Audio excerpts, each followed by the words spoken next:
Meus amigos e minhas amigas, bem-vindos a todos e a todas ao canal do Instituto de Economia da UFRJ.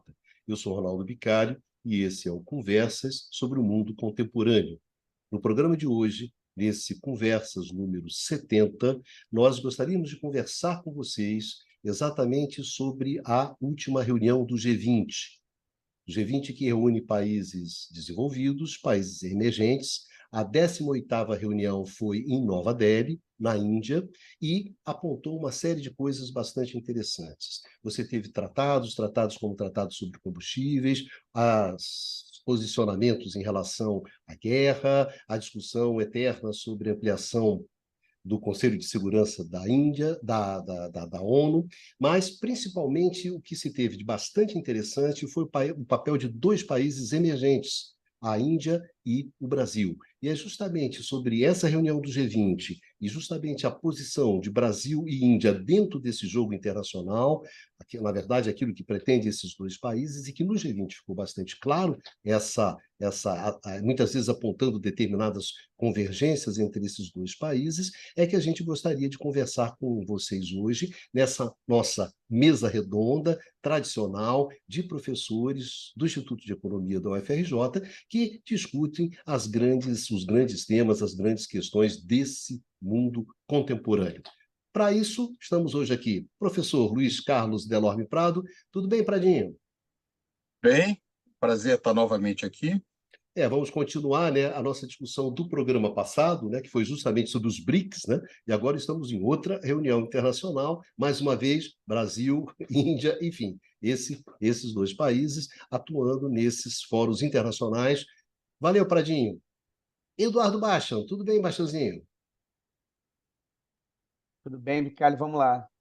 Dando Vamos hoje. continuidade. Hoje a gente vai de G20, né? Depois dos BRICS, agora G20. E aí, Numa Mazati, tudo bem, Numa? Tudo bom.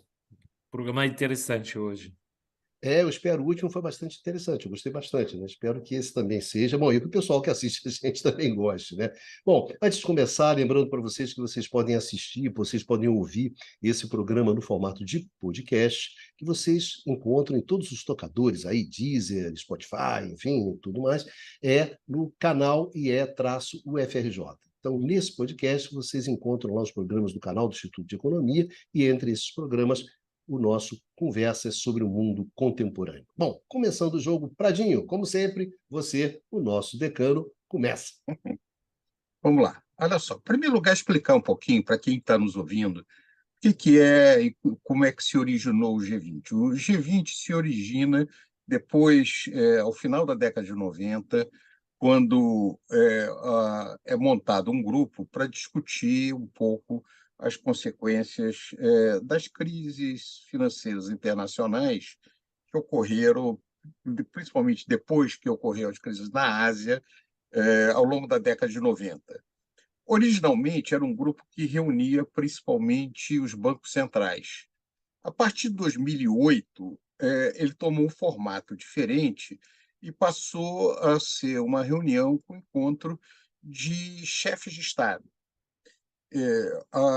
Ele não é uma organização, não tem uma estrutura, não tem um secretariado próprio. Na verdade, a gestão do G20 é feita sempre por chamar uma troika. O presidente anterior, o presidente atual e o presidente futuro. As presidências são feitas de forma giratória, né? A última presidência foi a Índia, o próximo presidente será o Brasil, e o anterior foi a Indonésia. Então, nessa última reunião, os três países que gerenciaram o processo foi a Índia na frente, né? Um trabalho, aliás, brilhante, o trabalho de organização da Índia desse G20. O Brasil assume ao final do ano e a Indonésia era o anterior. O grupo é formado por 19 países e mais a a União Europeia, uma organização internacional. Uma mudança que houve nesse ano é que a União Africana passou a fazer parte também do G20, representando o conjunto dos países africanos. O debate no G20, fora a reunião realizada pelos chefes de Estado, ele tem duas linhas que eles chamam track, né? Uma que é formada dos representantes da área financeira dos países, né? Que tem origem na antiga reunião de chefes, de presidente de Banco Central, que é essa rota financeira, Finance Track. E a outra, que eles têm um nome curioso, que é Sherpa Track. Sherpa vem daqueles Sherpas, que era aquela etnia que ajuda a escalar o Himalaia. Na verdade, quem escala mesmo são eles, que levam peso para quem vai para cima do Himalaia. Esse track dos Sherpas são representantes dos governos que vão discutir temas relevantes para os governos. Então, você tem um grupo que trabalha sobre agricultura, sobre corrupção, sobre cultura, sobre desenvolvimento, sobre economia digital, tudo isso faz parte desse Sherpa Track. Então, esses encontros são substantivos, mas o principal, que tem maior impacto político, é a reunião dos chefes de estados, que, ao final, fazem um comunicado que é um pouco o resumo daquilo que foi discutido, etc. O ano passado, esse comunicado encontrou extremas dificuldades pela questão da guerra da Ucrânia. Este ano, se obteve um comunicado que foi um absoluto sucesso, porque todos os países se sentiram representados. Ou seja, a Rússia, o Lavrov declarou que refletia o pensamento russo, o representante dos Estados Unidos dizendo também que refletia o pensamento americano, ou seja, foi um trabalho de diplomacia realmente singular. Agora, o que tem de peculiar nesse debate, que eu acho para a gente jogar aqui essa discussão para que nós possamos aprofundar? Claramente, quando você põe, por um lado, a expansão dos BRICS, por outro lado, a questão do G20, nós vimos muito, não apenas na imprensa, mas segmentos tanto na parte de alguns setores políticos, mas também alguns setores na imprensa e a partir de outros segmentos, eles se colocam ou se colocavam tentando puxar essa polarização. Quem tem se colocado contra essa polarização, em especial, é a Índia por um lado e o Brasil por outro. Por que razão? Primeiro, no caso da Índia, se por um lado ela tem grande identificação com a questão dos BRICS, é um dos fundadores, tem relações fortes com a Rússia. Por outro lado, a sua relação com a China tem alguns pontos de conflito, não apenas fronteiriços, mas também no Mar da China. Então, a Índia se coloca sempre procurando buscar uma posição de dependência entre os Estados Unidos, entre o Ocidente e entre o jogo da Índia, da China, principalmente.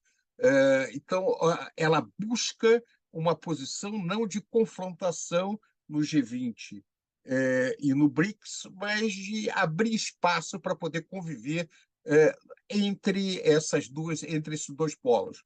A mesma coisa é o Brasil. Por razões políticas, por razões geográficas, o Brasil não pode bater de frente com os Estados Unidos nem com o Ocidente.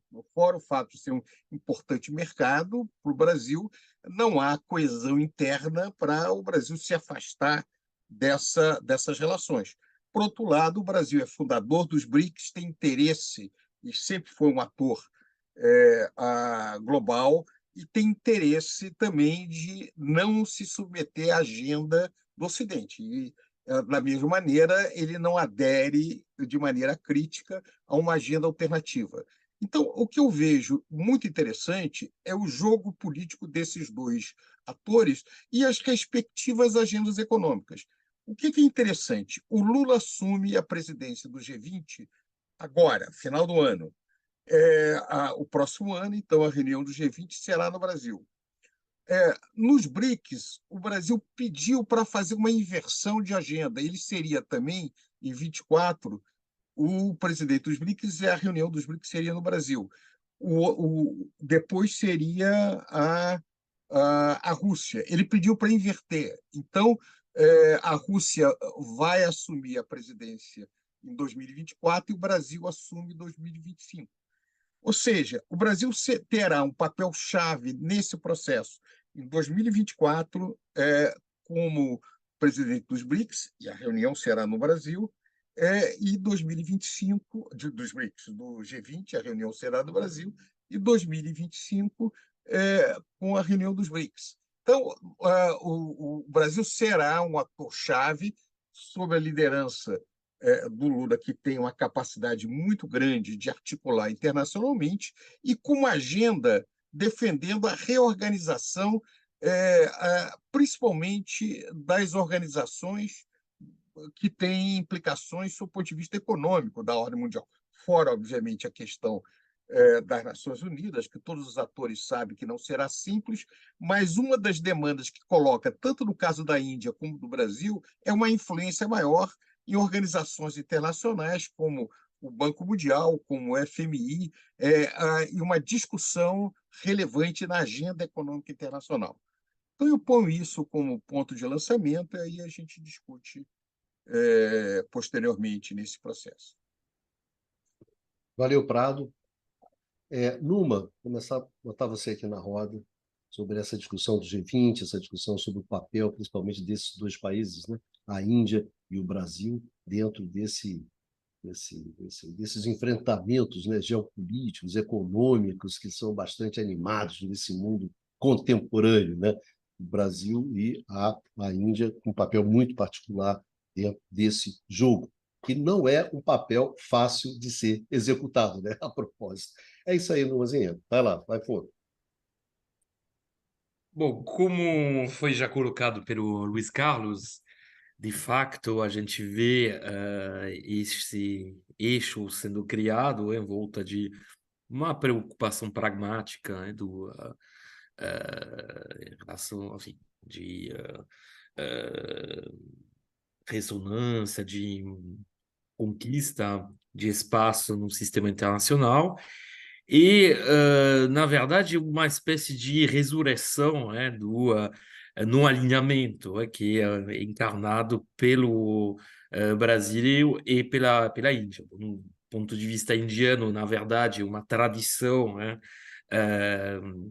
do ponto de vista diplomático, do ponto de vista da visão de mundo que existe desde a independência indiana, que foi alimentada particularmente, enfim, foi idealizada e depois alimentada pelo Nehru e seus seguidores, e que ganha força também com Modi.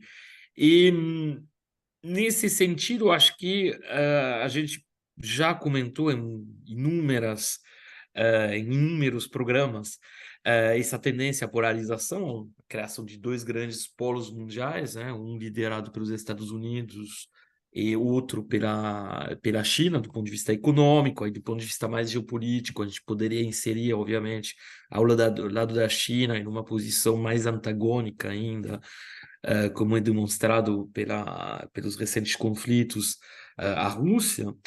E dentro desse universo, muitos países, dentre os quais, obviamente, encontramos grandes países como a Índia e o Brasil, não querem ser associados de forma estrita a um polo específico, pelas razões que eu já colocou o Luiz Carlos. Bom, não vou, acho que a gente vai voltar a isso, mas não é o momento, né? E eu acho que esses países, Rússia, Brasil e Índia, enxergam ao mesmo tempo, os perigos que poderiam advir da associação unilateral, né, com um determinado polo, né, particularmente as ameaças que poderia vir do outro polo, né, no caso da Índia, por exemplo. A gente sabe que, tradicionalmente, a Índia tem tido justamente esse no alinhamento como bússola, né, como orientação na sua inserção geopolítica e internacional, justamente porque a Índia se vê como uma potência e não quer ser subjugada nem, obviamente, pela China, nem pelos Estados Unidos. Tá? A gente tem observado assim, nos últimos anos, né, particularmente depois da chegada ao poder do Modi, um acirramento das disputas geopolíticas, que sejam territoriais ou até do ponto de vista da influência regional da Índia em relação à China. Né? Não esqueçamos que teve, inclusive, assim, combates de assim, militares de amplitude limitada, mas que existiram entre os dois países esses últimos anos. Não esqueçamos que os projetos de assim, nova rota da seda, né, de integração, portanto, do ponto de vista da infraestrutura, que são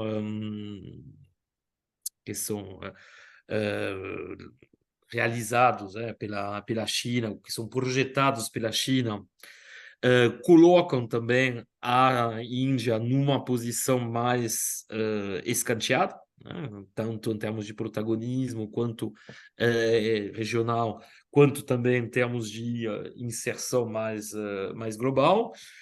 E, do outro lado, a Índia não tem vocação tampouco a ser uma aliada incondicional dos Estados Unidos. Tá? Até porque, bom, tradicionalmente, um grande fornecedor de armas da Índia era a Rússia, mesmo se as coisas têm mudado nos últimos anos, né? Justamente por conta dessa associação cada vez mais forte entre Rússia e China, né? Bom, e do outro, a Índia quer ter um domínio tecnológico, por exemplo, na parte militar, que os Estados Unidos não oferecem. Tá? Os Estados Unidos, fornecendo armamentos, sempre acabam controlando o seu acesso à tecnologia. Não tem transferência de tecnologia muito limitadas. Tá?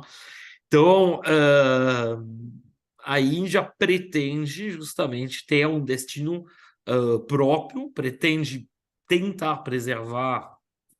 E, quando a gente fala de Índia de forma geral, é sempre meio complicado, mas eu acho que pelo menos isso é uma constância, que qualquer sejam os dirigentes que sejam do Partido Congresso ou agora os nacionalistas do Modi têm essa ideia que a Índia não pode se sujeitar a nenhum bloco de forma específica. Tem que manter justamente um destino próprio, seu peso histórico, demográfico e crescentemente importante do ponto de vista econômico explica isso. O caso do Brasil é um pouco diferente. O Brasil é um país que não tem o mesmo peso, obviamente, que a Índia, nem econômica, nem demográfica, nem geopolítico, né? Mas o Brasil, ao mesmo tempo, e particularmente assim, o Brasil aí a gente entra em divisões internas, né? O Brasil, do ponto de vista, obviamente, do governo atual, né? Não era a mesma posição do governo anterior, tem uma visão justamente de uma tentativa de afirmação de uma certa independência, justamente, em relação às influências tradicionais, particularmente exercidas pelos Estados Unidos. Tá? Isso é uma característica que já tinha sido observada durante os outros governos do PT, que foi observada em outros momentos também históricos. O Luiz Carlos é mais poderá fazer umas observações históricas sobre isso, mas a gente já teve também períodos de afirmação geopolítica maior, né? E no caso do Brasil, portanto, a grande questão é essa, é de poder assim, tirar um proveito de uma posição não alinhada para conseguir, ao mesmo tempo, limitar a influência tradicional dos Estados Unidos, que se manifestou muitas vezes, inclusive através de golpes, etc., né? E que não tem sido tão benéfica do ponto de vista econômico, né? E, ao mesmo tempo, não virar vamos dizer, um mero súdito e fornecedor de matérias-primas da China.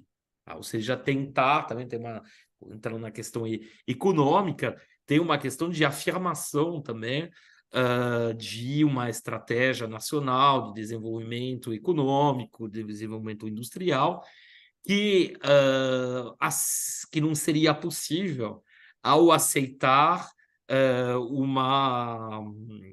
uma posição, assim, vamos dizer, subalterna, né? Num sistema, nesse grande jogo, né? Das relações Sul-Sul. Tá? Então, eu acho que a gente vai discutir um pouco esses pontos, mas eu acho que, como tinha sintetizado o Luiz Carlos, pragmaticamente, esses dois países, Índia e China, e Brasil, por razões diferentes, até porque eles têm características econômicas, geopolíticas diferentes, vão tentar, né, usar essa estratégia, né, de não alinhamento para justamente afirmar sua posição. E nesse sentido, não é inocente que você tenha esse satisfece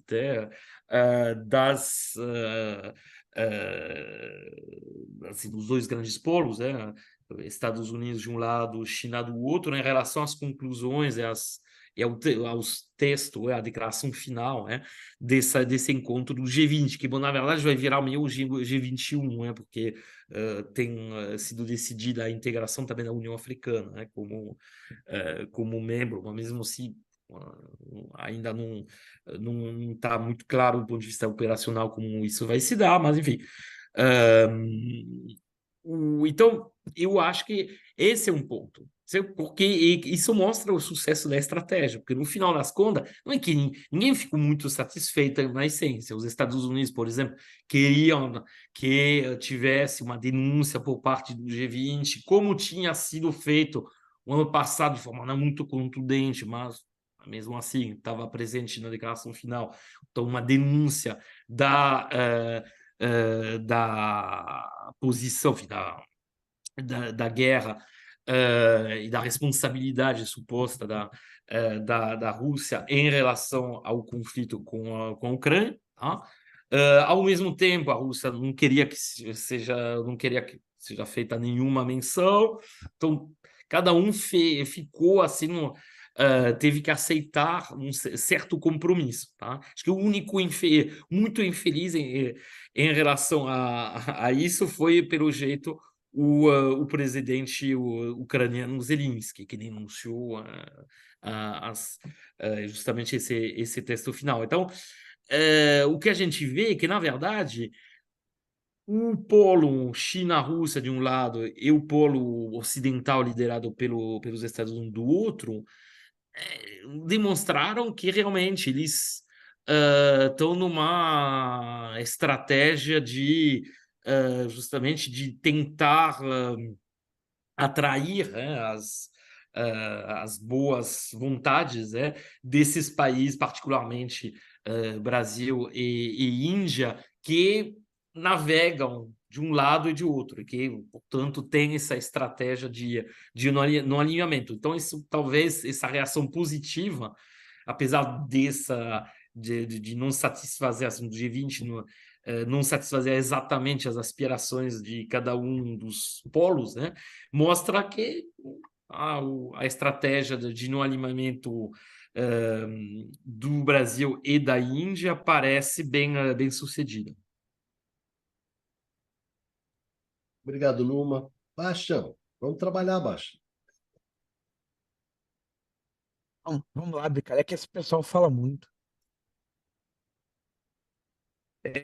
Não, mas eu tô, brincadeiras à parte, eu tô plenamente de acordo com o que foi colocado até aqui, né? Em relação a essa posição não alinhada, né? Esse esforço por parte de Índia e Brasil, no sentido dessa posição não alinhada. É, Modi e Lula tiveram verdadeiramente posturas de estadistas, né? Nesses eventos recentes, e a gente observa nesse contexto, pensando inclusive que foi o nosso tema anterior, da reunião dos BRICS, é uma afirmação, né, de Índia e Brasil enquanto lideranças, né, no sul global, tá? Não no sentido de uma confrontação com a China, uma confrontação direta, mas é uma postura de afirmação desses dois países. Agora, eu queria chamar atenção e, na verdade, fazer alguns adendos apenas em relação a um ponto que tanto Numa quanto Luiz Carlos já destacaram, ou pelo menos tangenciaram, que é a postura do governo Biden em relação a esses dois países, né? Que é uma postura de cortejar, tá? E aí os americanos, na realidade, diante do jogo que está sendo jogado e da maneira como as coisas estão se apresentando nesse confronto, vamos dizer assim, potencial, cada vez mais óbvio, né, nessa disputa hegemônica com a China, eles precisam de aliados, tá? Precisam de aliados e tentar ao máximo, é aquela coisa, na verdade, atrair aliados ou impedir que a China obtenha aliados, né, isolar a China. Então, nesse movimento, eu brincaria com o título daquele livro, daquele filme, né, do Guerra nas Estrelas, um dos episódios é o Império Contra-Ataca, né? O Império Contra-Ataca no sentido que é, iniciativas dos Estados Unidos, por exemplo, em relação à Índia, tá? Foi anunciada agora, os Estados Unidos têm feito um esforço de criação de corredores, tá? E busca de alternativas ao Belt and Road Initiative da China. Então, foi anunciado agora, por exemplo, um corredor que vai da Europa à Índia, passando pelo Oriente Médio, né? No sentido de intensificar o comércio exterior, aproximar economicamente essas regiões, e intensificar o comércio, tá? E aqui tem uma velha ambição também da diplomacia norte-americana de apaziguar as relações de Israel com seus vizinhos no Golfo, lá no Oriente Médio, tá? Então, enquanto a China fez o movimento de aproximar, né, Irã e Arábia Saudita, os americanos tentam novamente aproximar Israel, né, dos vizinhos árabes ali na região, porque essa iniciativa passa tanto por Israel quanto por Arábia Saudita, tá? Então, outra coisa que é para que sinalize esse esforço, né, de ir para o jogo dos Estados Unidos, tá? Tem uma proposta para ampliar o poder de fogo, né, de empréstimo, de auxílio para países de renda média, países pobres, do FMI e do Banco Mundial. Tá? Então, é uma tentativa de aumentar o fôlego dessas instituições no momento que o Banco dos BRICS, né, o New Development Bank, vem tentando se afirmar mais no cenário internacional, em que a China atua também como um emprestador de última instância, né, para países que estão com problemas de balanço de pagamentos, que vivem situações de estrangulamento externo. né, o que seria aí, nesse caso, quer dizer, do Banco dos BRICS, o New Development Bank, que poderia estar ensaiando uma proposta de rivalizar com o Banco Mundial, enquanto aí a China, a partir do seu Banco Popular da China, né, ensaiando uma, uma tentativa digamos, de rivalizar com o Fundo Monetário Internacional. Então, quer dizer, da parte dos Estados Unidos, a resposta vem sob a forma de tentar ampliar o fôlego dessas instituições, tá?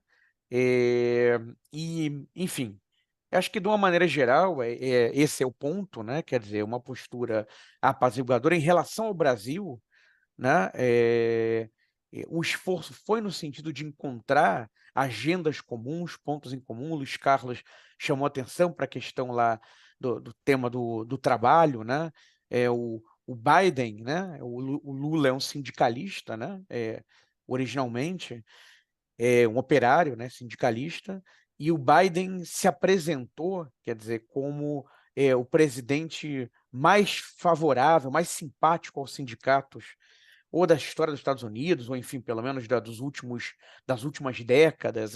Quer dizer, ele procurou esse mote, né? Então, quer dizer, estão procurando pontos em comum, na verdade, elementos de convergência ao invés de divergência, quer dizer, tentando criar pontes ao invés de implodi-las, tá? Então, esse aspecto, né, eu acho que Numa e Luiz Carlos chamaram a atenção a partir, a fala deles, né, foi a partir da perspectiva aqui do nosso sul global, de Índia e Brasil, da ação desses países, da estratégia diplomática desses países. Eu chamaria atenção, então, tentando complementar um pouco a fala deles, para essa ação dos Estados Unidos, né, tendo que Bicalho, que também gosta de futebol, tá inclusive ansioso, daqui a pouco tem jogo do Botafogo, né? Os Estados Unidos estão tendo que ir para o jogo, né? Estão tendo que ir para o jogo, né? E buscar alternativas, iniciativas, e aí, quer dizer, as regiões que estão. Aí chamo como última observação, uma região que está, entre aspas, em disputa, né? Com todo o cuidado que esse termo merece, é a África. Não?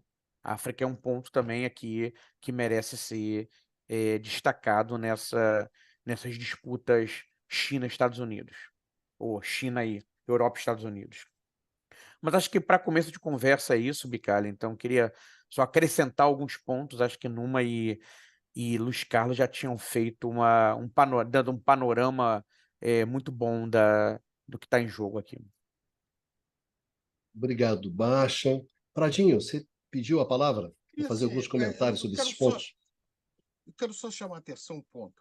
Esse lançamento dessa iniciativa sobre o mundo do trabalho que o Biden fez, eu queria chamar um ponto seguinte: o PT tem uma relação tradicional com a principal central sindical americana, que é a AFL-CIO, Federação Americana do Trabalho e Congresso de Organizações Industriais, fazendo uma tradução assim livre, que é a principal central sindical norte-americana.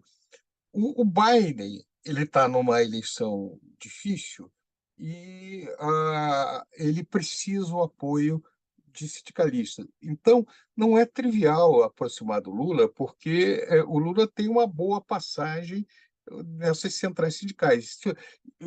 De certa maneira, uma retribuição por parte do Lula e do PT a uma posição americana que, no mínimo, dificultou aqui, ou facilitou que não houvesse algum tipo de golpe no Brasil, alguma coisa do gênero. Eu não quero sair da nossa área econômica, mas é claro que tem uma questão econômica que também esses movimentos sindicais defendem aumentar o standard de relações de trabalho para evitar que produtos realizados em outras partes do mundo com menos direitos trabalhistas entram nos Estados Unidos.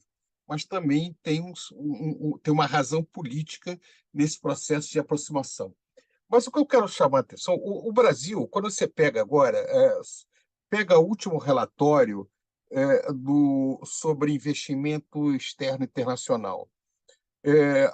O Brasil é o quinto destino de investimento internacional. Quem está na frente do Brasil?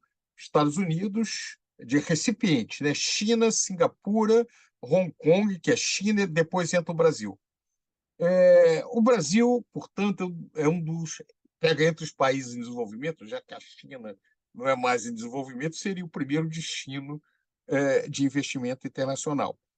Se nós vermos agora, tradicionalmente, quem mais investia no Brasil era os Estados Unidos. É claro que a Europa cresceu muito em termos de importância, veio aumentando, e agora nós vemos nos últimos anos a entrada muito pesada da China.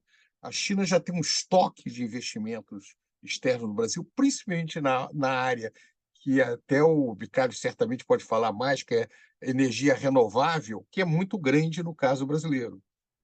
Então, também, sob o ponto de vista econômico, o mercado brasileiro ele é atrativo para a China e é atrativo ainda para os Estados Unidos e para a Europa. Então, o Brasil pode, de certa maneira, se beneficiar desse espaço. Há uma diferença muito grande na política econômica brasileira da indiana. A Índia tem uma capacidade de ter uma política econômica mais independente em razão da sua coalizão interna. Quer dizer, a Índia não é dominada por segmentos de ideias econômicas neoliberais, por teorias de choque, nada disso. Ela se beneficiou do consenso asiático mais desenvolvimentista. No nosso caso, E a fazer Índia uma tem política... conflitos, Luiz Carlos, internos de nacionalismos e de grupos. Tem, o modo, inclusive, era menos nacionalista do que quando você pegava os grupos vinculados ao Partido do Congresso. Mas, mesmo assim, mesmo os menos nacionalistas da Índia são muito mais nacionalistas do que a nossa centro-esquerda aqui no Não, Brasil. o que eu estava dizendo são as disputas internas na Índia, que são um elemento complicado.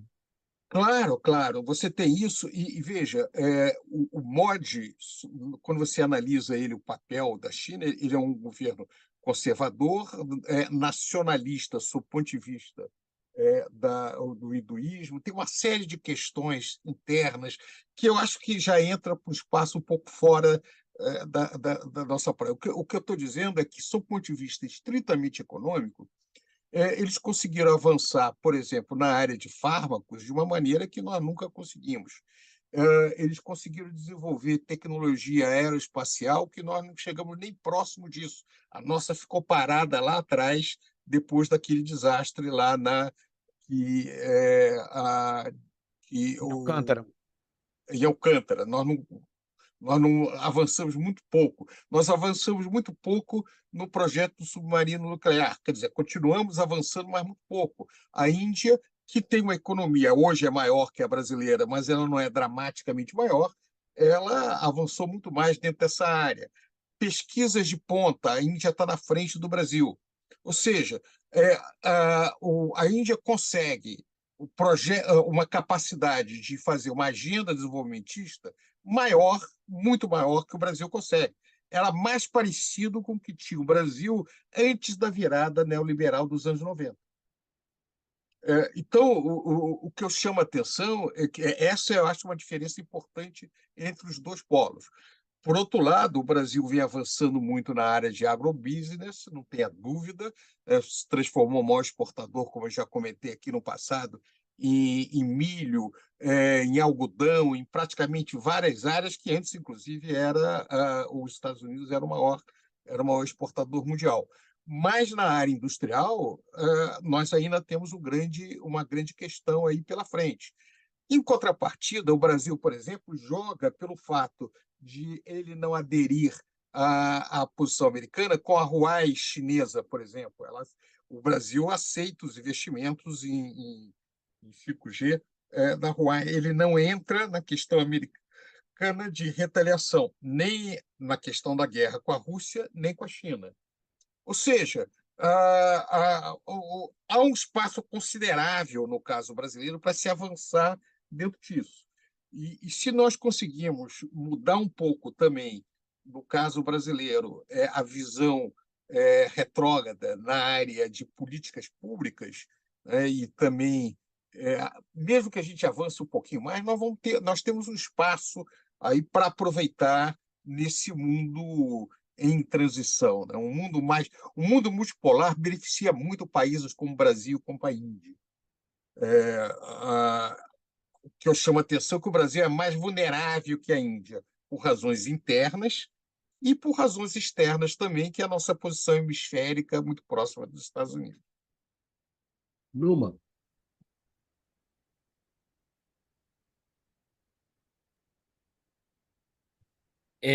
Sim, bom, sobre essas comparações, realmente a gente tem insistido com razão sobre as diferenças fundamentais que existem entre a Índia e o Brasil, mas eu acho que, voltando um pouco a questão dessa arquitetura internacional, né? Essa questão do sistema internacional, o que a gente está vendo provavelmente atualmente, já há algum tempo, mas literalmente a explosão de todos os a institucionalidade, de uma certa forma, todos os esquemas, né, que tinham mais ou menos regido o sistema internacional depois da Segunda Guerra Mundial. Bom, a primeira etapa, realmente, obviamente, foi o fim da Guerra Fria. Na década de 90, a gente houve uma ilusão de um sistema unívoco, que seria liderado pelos Estados Unidos, lembramos, já Desapareceu no momento, né, Numa? Foi rápido isso, né? foi uma Mas foi década. rápido. Exatamente, porque década de 90 e desmoronamento da Rússia, que era a priori a herdeira, né, a geopolítica e militar do poder do poder soviético, só que do ponto de vista econômico, o país perde mais de 50% do seu PIB, ok? A China, ao mesmo tempo, ainda não tinha um peso muito grande na economia mundial, nem no comércio internacional, nem na produção manufatureira internacional, apesar do seu muito rápido crescimento. Então, teve esse breve período, essa breve parêntese, que levou a ideia até de fim da história do Fukuyama, no sentido de um modelo assim, inspirado, pelo menos um sistema mundial liderado pelos Estados Unidos, que iriam assim forçar uma mudança estrutural, né, do resto do planeta, com a adoção progressiva de uma institucionalidade, sistemas políticos convergindo nesse modelo.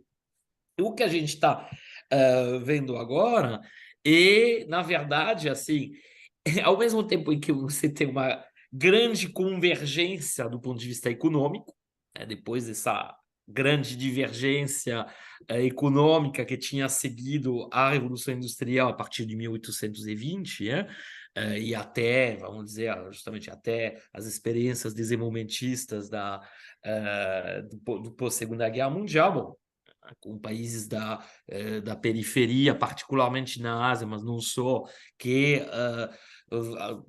tem um movimento de convergência muito rápido, né, na direção dos países ocidentais, ao mesmo tempo que você tem essa convergência econômica, muito rapidamente, na década de 2000, você passa a ter uma crescente divergência do ponto de vista justamente dos modelos, vamos dizer, políticos, que alguns chamariam de sistema de valores, mesmo um termo uma expressão que eu não gosto muito, e também em termos justamente de arquitetura, de organização do sistema internacional. Na verdade, você tem um sistema internacional que passa a ser cada vez mais heterogêneo, não tem a pretensão americana de liderar esse sistema, de impor suas vontades, aparece cada vez mais sem fundamento, na verdade, mais do que sem fundamento, sem capacidade de se concretizar. Tá? Bom, a emergência muito rápida da China mostra isso, os fracassos nas tentativas de reorganizar o Oriente Médio do jeito que os Estados queriam mostrar isso, o combate ao terror, a guerra ao terror acaba de forma lamentável no ano passado, com ao bem uma declaração de impotência por parte dos Estados Unidos. Então, na verdade, o que a gente vê é que desde o início da década de 2000, os Estados Unidos, sua pretensão de controle do sistema internacional tem sistematicamente sido contrariada, crescentemente, na verdade, contrariada por um sistema internacional que hoje em dia aparece mais fragmentado do que nunca.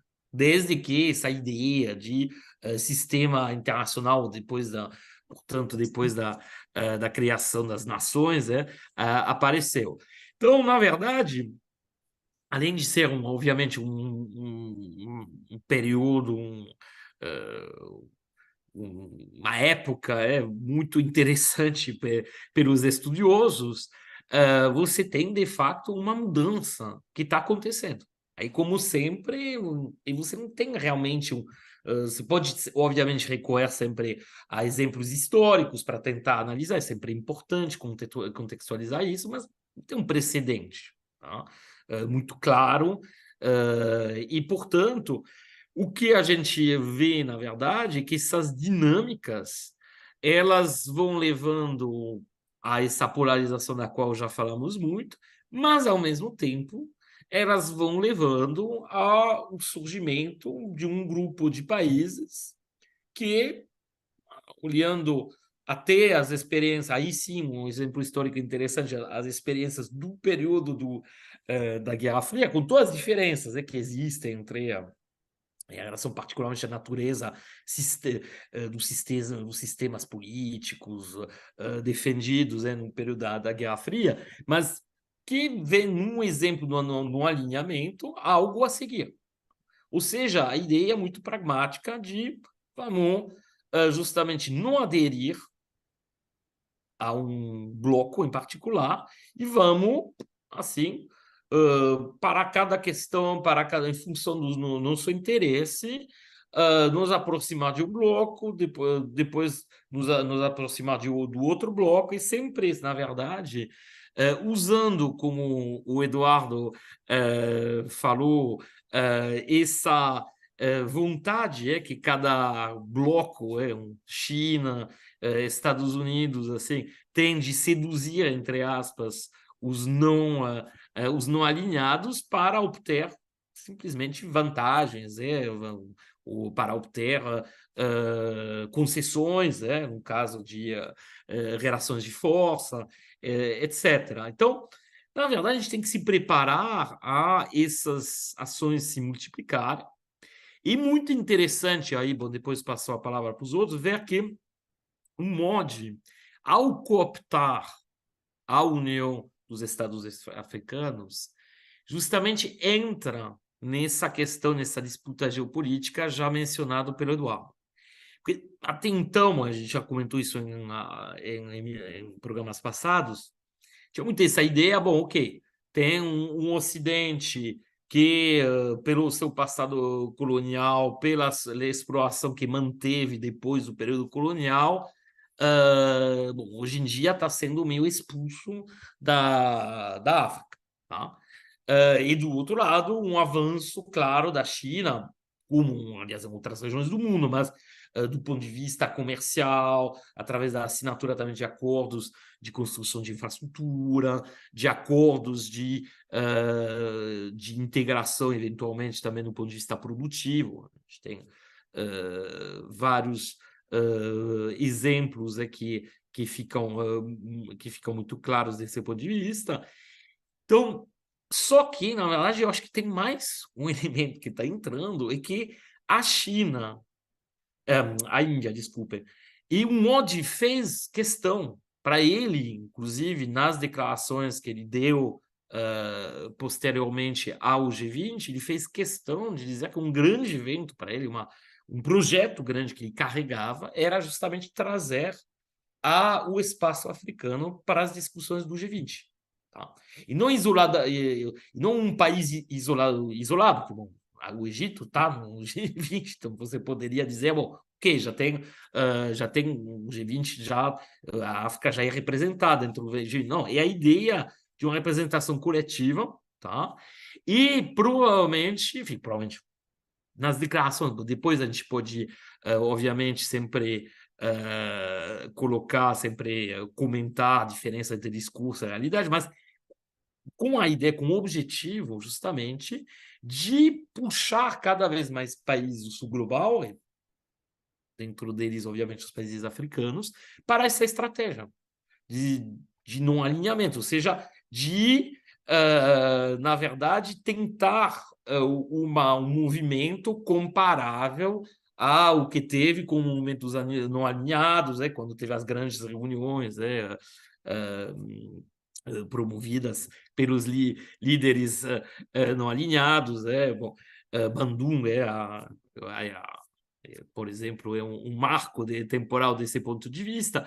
E eu acho que, nesse sentido, a gente está vendo realmente um terceiro grupo de países emergir. Aí, quanto essa iniciativa da Índia, que, na verdade, também, de uma forma talvez menos, vamos dizer, menos ostensiva até agora, pelo menos, e também apoiado pelo Brasil, vai emergir. E daí, desse ponto de vista, nosso ponto de vista brasileiro, é muito interessante justamente ver o que o Brasil vai fazer nesse período até o próximo grande encontro do G20, onde o Brasil, esse período onde o Brasil vai ter a presidência do G20, para justamente alimentar esse movimento dos não alinhados, obviamente num formato com características muito diferentes daquelas observadas na Guerra Fria, mas pelo menos com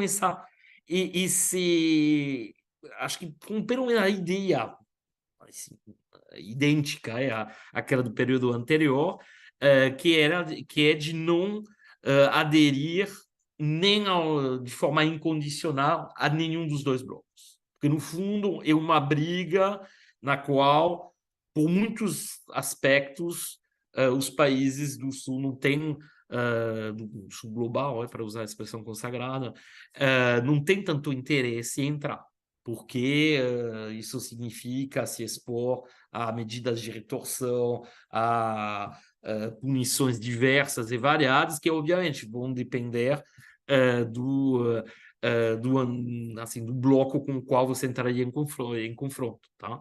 E, bom, o exemplo recente, por exemplo, do Irã,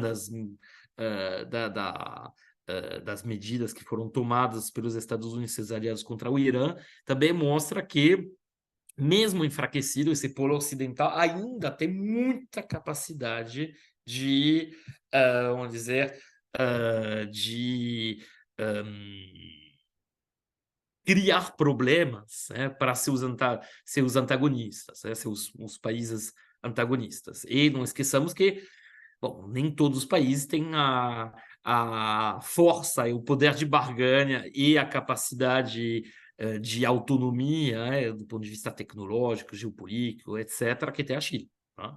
Então, acho que Acho que tem isso e tem a ideia justamente de constituir um bloco. É muito mais fácil constituir um bloco e aproveitar essa força em termos de negociação, em termos de posicionamento, do que cada país isolado fazendo isso.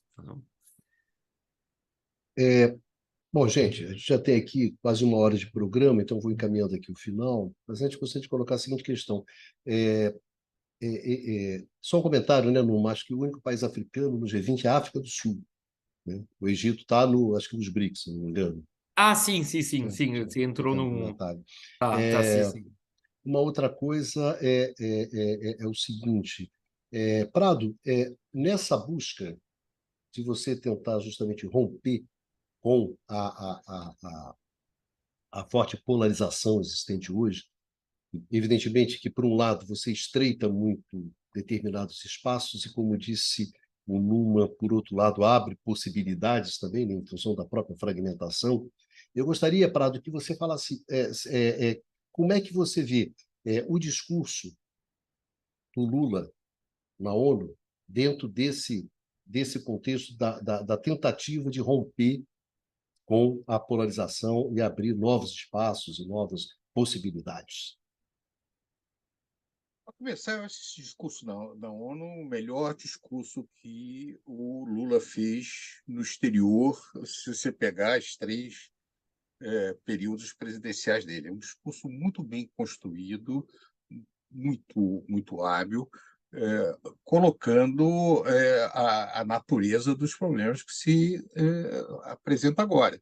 Não apenas a questão da igualdade, a questão ambiental, mas deixando claro de quem é responsável. Quer dizer, os mais ricos, eles são mais responsáveis pelo aquecimento global, portanto, eles devem contribuir mais para o aquecimento global. Quer dizer, ele estava criticando, obviamente, a instrumentalização de uma questão justa, que é a luta contra o aquecimento global para razões protecionistas. Então, foi muito bem construído o discurso do Lula. Agora, eu queria, dentro disso, chamar a atenção para um outro fórum que muitas vezes é subestimado, mas é muito importante, que é o IBAS, que uma iniciativa de diálogo entre Brasil, África do Sul e Índia, que, curiosamente, o Brasil também está assumindo a presidência agora em 2023. Por que isso é importante? Bem, para começar, a troika do G20, a troika, lembre-se que eu falei para vocês, é o país anterior, o atual e o futuro. Será Índia, Brasil e África do Sul, porque a África do Sul será o próximo presidente do G20. Então, você tem um cenário em que você encontra países médios que vão procurando buscar espaço. Um exemplo concreto. Eu fiquei muito impressionado quando eu vi na manifestação dos líderes, dos chefes de Estado do G20, uma sessão que reconhece a necessidade de se alterar o sistema de governança dos organismos internacionais, dos bancos multilaterais, redistribuindo as cotas. Deixa eu explicar aqui para as pessoas que não conhecem isso. O sistema de governança do Banco Mundial e do FMI é definido a partir de cotas de capitalização do capital que foram estabelecidos em 1944, quando houve a reunião de Bretton Woods. Então, a partir, originalmente, disso, houve algumas mudanças pequenas.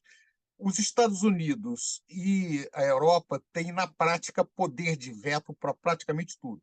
Então, o presidente do Banco Mundial é sempre um americano, o presidente do FMI é sempre um europeu, e nas posições chaves, a Europa e os Estados Unidos têm poder de vetar qualquer iniciativa, poder de mando, etc. Brasil e Índia, entre outros, mas em especial Brasil e Índia, já vem há anos, na verdade, desde o início do século XXI, na outra gestão do Lula também fazia isso, redistribuir as cotas, dizer, representando um pouco mais a importância de países que surgiram depois, muito depois do fim da Segunda Guerra Mundial. Isso sempre foi bloqueado na prática, porque nem os Estados Unidos nem a Europa gostariam de ceder cotas e reduzir a sua capacidade de comandar essas organizações. Bem, agora reconhece a necessidade de fazer isso. Isso não quer dizer que vai acontecer, porque você pode reconhecer e, na prática, não topar mudança nenhuma. Mas o reconhecimento já é um avanço considerável. Dizer, então, a posição do Brasil e a Índia de que o poder internacional, em especial o poder econômico, tem que ser redistribuído, já é reconhecido como legítimo. O Biden, agora, nessa reunião na ONU, reconheceu a necessidade de dar mais representatividade nas Nações Unidas, no Conselho de Segurança das Nações Unidas, embora ele tenha sinalizado positivamente para a Índia, mas não para o Brasil. Eu acho que, se os Estados Unidos não veem com tanta simpatia entrar um país como o Brasil, também das Américas, no Conselho de Segurança das Nações Unidas, disputando um pouco o jogo dentro dessa esfera. Mas, de qualquer maneira, nós vemos as placas teutônicas estão se mexendo, né? Então, só para sintetizar e caminhando já para o fim, Michalio, nós sempre estamos falando que o mundo está muito perigoso, o mundo é um pouco, atualmente, com o jogo das grandes potências, que a gente tem que tomar cuidado dentro desse cenário. Tudo isso é verdade, mas a boa notícia é que também os espaços estão sendo abertos. E agora compete um pouco países como o Brasil, como a Índia, como outros, aproveitar as brechas nessa fortaleza de poder no mundo que vão sendo abertas pelo jogo de pressão internacional. Então, através de uma, não apenas de uma diplomacia capaz, mas também da nossa capacidade internamente de fazer alterações, de fazer políticas públicas adequadas, de alterar a situação, de não ficar refém dessa agenda neoliberal que segura o Brasil desde a década de 90, né? Poder ter políticas mais desenvolvimentistas, políticas mais alternativas, para aproveitar as oportunidades que se colocam. Então, eu acho que para nós, na universidade, no público em geral, vale a pena olhar o que está acontecendo e ver até que ponto essas possibilidades de mudanças vão ou não se transformar em mudanças reais. Nós não estamos falando de mudanças reais, nós estamos falando da abertura de possibilidade de mudanças. Agora resta saber se elas vão ocorrer ou não. Valeu, Pradinho. Obrigado pela sua participação. Bastazinho, suas palavras finais. Carlos, acho que concordando com o Luiz Carlos, né, quer dizer, é uma situação em que países como o Brasil estão com poder de barganha, né? É nessas conjunturas de disputa, né, que países como os Estados Unidos, por exemplo, fazem concessões para a gente, né? Em situações, digamos que, de Pax, né? Enfim, não sei se talvez eu tenha usado o termo de maneira não apropriada, mas quando eles estavam, por exemplo, naquele contexto, depois nos anos 90, que muitos falavam da única superpotência, né? Você não precisa fazer essas concessões, né? Então, quer dizer, isso realmente dá a países como o Brasil e a Índia e outros, né, um certo poder de barganha, e realmente é um momento de, né, sabendo jogar, aproveitar essas brechas e tirar o que de melhor é possível de um lado ou de outro, né? O grande problema, né, é quando chegar o dia, né, em que virar empresa. Você está de qual lado? Né, em que você for obrigado a escolher um lado, né? Aí é que é o problema, né? E talvez esse momento tenha chegado para a Europa no ano passado, né? Você está do lado de quem, né? Você tá fechado com quem? É fechamento de quem, né? E eles foram com os Estados Unidos, né? tomando, na verdade, medidas, né, atitudes que, do ponto de vista estritamente econômico, não faziam o menor sentido para eles, né? Cortando na própria carne. Tá? Então, pode ser que esse momento chegue para nós também daqui a alguns anos ou décadas. Né? Enquanto isso, né, façamos o melhor que conseguirmos. Isso aí, Baixazinho. Brigadão. Numa, encerra esse negócio aí.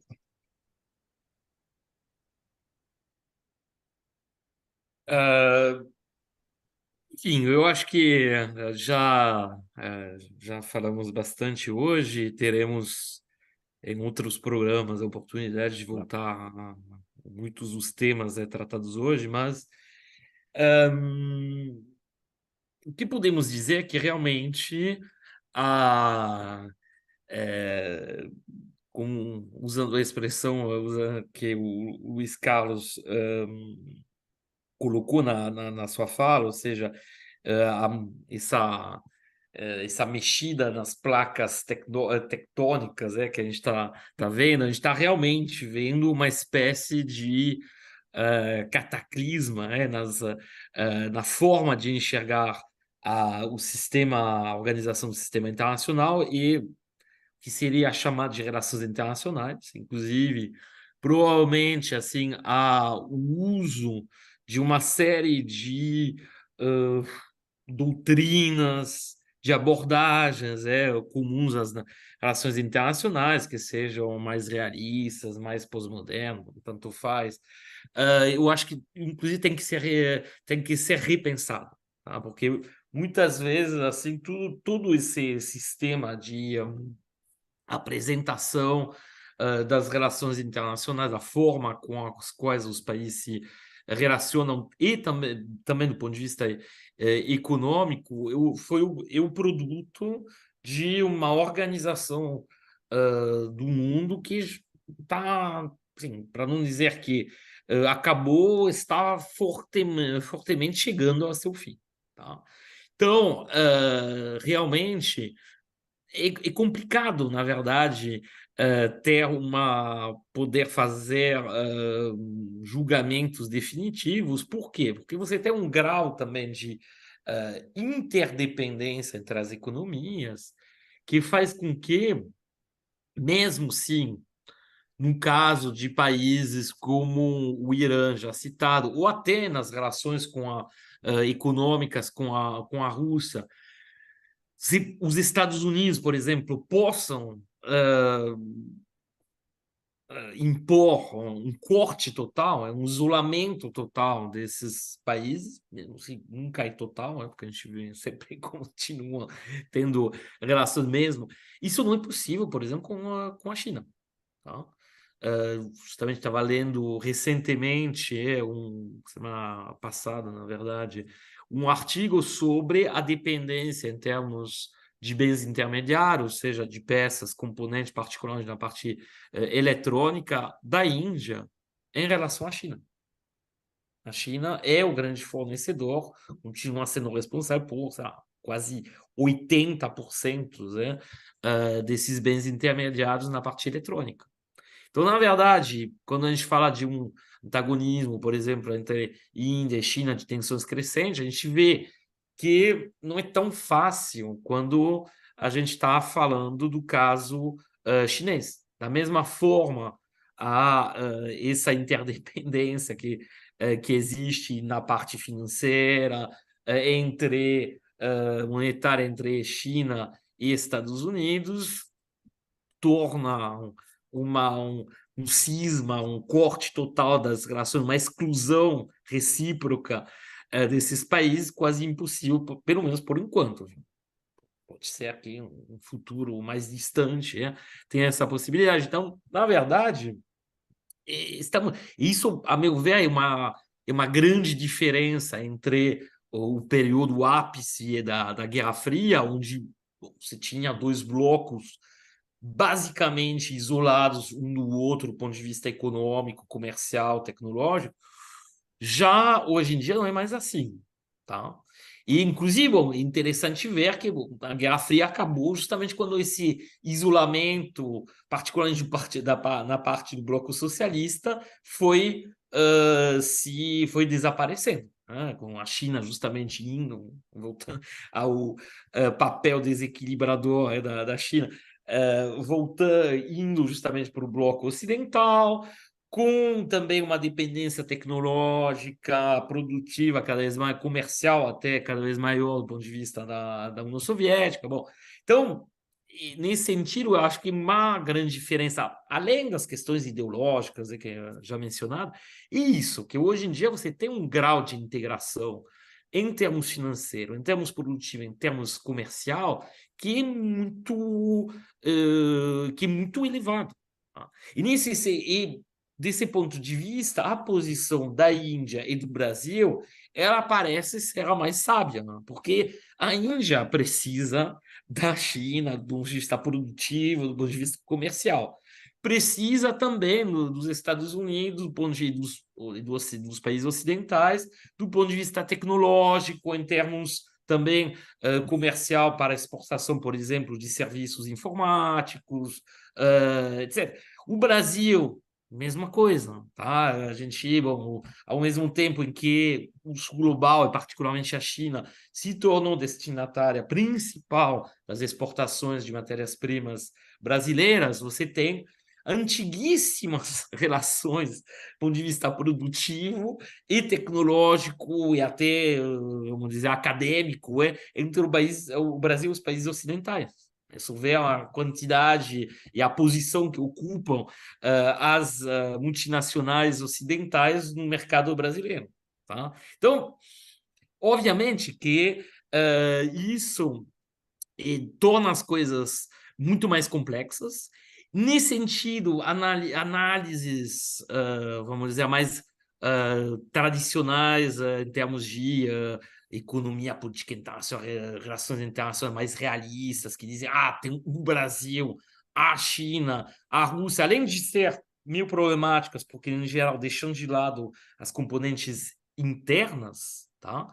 E as dimensões internas, que já foram, bom, tanto no caso brasileiro, nem se fala, porque a gente sabe que o interno define muito o externo no caso do Brasil, ou seja, a política de inserção internacional do Brasil, de inserção geopolítica, geoeconômica do Brasil, depende do que acontece no cenário interno, cenário político interno, bom, com as oscilações, as mudanças radicais que a gente já mencionou. No caso da Índia, você pode ter algum tipo de continuidade, como a gente já falou, mas também tem uma influência de fatores internos, bom, e nem se fala para outros países periféricos. Tá? Então, e até, inclusive, a gente pode dizer, para os polos dessa nova desse novo sistemas internacionais, que sejam Estados Unidos, o China, até a Rússia. Então, tomar muito cuidado com uma essencialização dos países, porque não existe, na verdade, e o grau de integração, o grau de relação, a complexidade dessas relações que se tramaram, olhando do ponto de vista de economista, que seja na esfera financeira, na esfera comercial, na esfera tecnológica, na esfera produtiva, monetária, com que assim, a gente tem que sempre pensar que os antagonismos, mesmo se eles são fortes, mesmo se eles são crescentes, não significam que você vai ter, de repente, a criação de blocos isolados uns dos outros, porque tecnicamente isso, inclusive, por enquanto, pelo menos, é impossível. E não parece nem um médio prazo possível. Tá? Então, retraçou essa pequena observação que eu queria fazer. Não, eu gostei muito do que você falou, mas tem só uma coisa. A Europa tinha uma tremenda dependência energética da Rússia e fez uma opção aparentemente radical, né? Muito provavelmente pressionado, né? Sim, mas Então, é como só eu uma coisa para... mencionei, justamente, você pode excluir a Rússia, que do ponto de vista da interligação econômica, porque, no fundo, Sim, mas do Bom, ponto de vista apesar energético, está das tendo consequências previsões, econômicas sérias para eles, sim, né? mas a Então, preva, mas é só um elemento para reflexão, mas eu gostei muito, achei muito mas instigante a apesar, sua fala. eu sei que você concorda, né, também sobre esse ponto, apesar das predicções catastrofistas que falavam que a Europa ia ficar numa penuria, que ia faltar eletricidade, né, que não ia ser substituível o gás russo. Bom, na verdade, o quê? Você tem um elemento de preço, mas ao mesmo tempo você usa isso para puxar projetos, vamos dizer, de desenvolvimento na área energética. Então, e uma componente da inflação, mas como a gente viu, a inflação tá caindo também nesses países. Então, não é um elemento que muda tudo e que torna. A Rússia não era uma peça fundamental como é a China. China é um problema que hoje em dia ninguém consegue viver sem as relações comerciais e produtivas com a China. Isso não existe. Nem os Estados Unidos, né, inclusive. Né? Apesar da... Bom, e olha, os Estados Unidos estão tentando justamente afastar, enfim, reduzir cada vez mais essa dependência, mas ela continua existindo. E a gente está falando de Estados Unidos, que é o único país que, junto com a China, tem um sistema produtivo completo, que basicamente consegue produzir tudo e qualquer coisa. Tá? Então, eu acho que assim, concordo com você, não digo que não seja impossível, não foi, mas o que foi possível com o Irã e um grau, um nível bem maior, em termos de peso do país, econômico, e comercial, produtivo, com a Rússia com a China vai ser, não dá para fazer. É verdade. Tô de acordo e também vão aproveitar para não deixar, senão o Luiz Carlos vai falar. Ele está ali. Não, a única coisa que eu quero falar é o seguinte, né, para os nossos ouvintes, que a diferença no caso da universidade é que a gente nunca chega a uma conclusão final, ela é sempre parcial, e nunca é sim ou não, nós temos, as nuances são muito grandes. Ou seja, o mundo é Claro. complicado e nós temos que aceitar que a coisa é assim, que não tem, que não é um jogo em que ganha lado um ou ganha o outro lado, e que o mundo continua sempre através de vários caminhos possíveis.